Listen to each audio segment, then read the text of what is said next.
សួស្តីបងប្អូនជាទីស្រឡាញ់ជាទីរាប់អានទាំងអស់គ្នាថ្ងៃនេះនាងខ្ញុំមានប្រធានបទថ្មីមួយទៀតហើយដើម្បីចែកជូនដល់បងប្អូនទាំងអស់គ្នាប្រធានបទនោះគឺមានចំណងជើងថា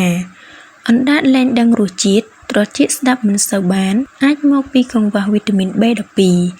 មុននឹងយើងចូលដល់អត្ថន័យក្នុងប្រធានបទនេះសូមបងប្អូនទាំងអស់គ្នាកុំភ្លេចចុច Like Subscribe និងសញ្ញារូបកណ្ដឹងដើម្បីទទួលបានវីដេអូថ្មីៗបន្ថែមទៀតពី Channel YouTube របស់យើងខ្ញុំវីតាមីន B12 ជាវីតាមីនសំខាន់ខ្លាំងណាស់វាដើរតួនាទីក្នុងការផលិតកោសិកាឈាមក្រហមនិង DNA ថែមទាំងជួយចរន្តឈាមឲ្យបញ្ជូនអុកស៊ីសែនទៅកាន់រាងកាយគ្រប់ផ្នែកវីតាមីន B12 ជាប្រភេទវីតាមីនដែលរលាយក្នុងទឹកនិងជាទូទៅវីតាមីននេះប្រើដើម្បីជំនួយកម្លាំងលោកវិជ្ជបណ្ឌិតលីរទ្ធីគុណបានឲ្យដឹងថានៅពេលរាងកាយយើងខ្វះវីតាមីន B12 នៅសកម្មភាពប្រចាំថ្ងៃពិតជាមិនប្រក្រតីវិជ្ជបណ្ឌិតផ្នែកទូទៅរូបនោះបានបន្ថែមទៀតថាកាលណាខ្វះវីតាមីន B12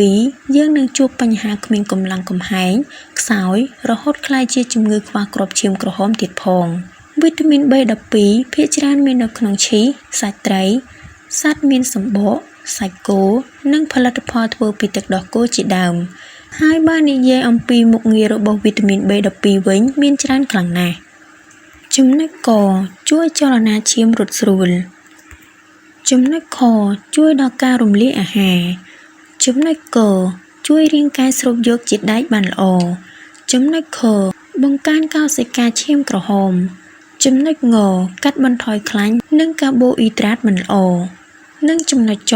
បង្កើនអរម៉ូនសម្រួលដល់ប្លុកនោមចំពោះរោគសញ្ញាដែលបង្ហាញថាយើងកំពុងមានបញ្ហាខ្វះវីតាមីន B12 ក្នុងរាងកាយមនុស្សនឹងមានប្រតិកម្មដូចខាងក្រោមចំណុចកនៅគ្មានសោះប៉ុន្តែឧស្សាហ៍ភ្លេចភ្លាំងតែក្នុងរយៈពេលខ្លីប៉ុណ្ណោះចំណុចខមានបញ្ហាស្ពឹកនិងភ្ញាក់កន្ត្រាក់ដោយសារតែកង្វះវីតាមីន B12 បណ្ដាលឲ្យខូចសរសៃប្រសាទ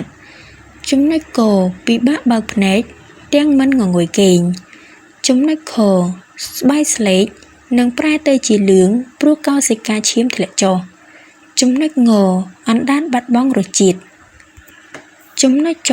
ត្រចៀកស្ដាប់មិនសូវបានល្អនិងចំណុចឆមានអារម្មណ៍មិនល្អខ្វល់ខ្វាយច្រើនដោយសារខ្វះវីតាមីន B12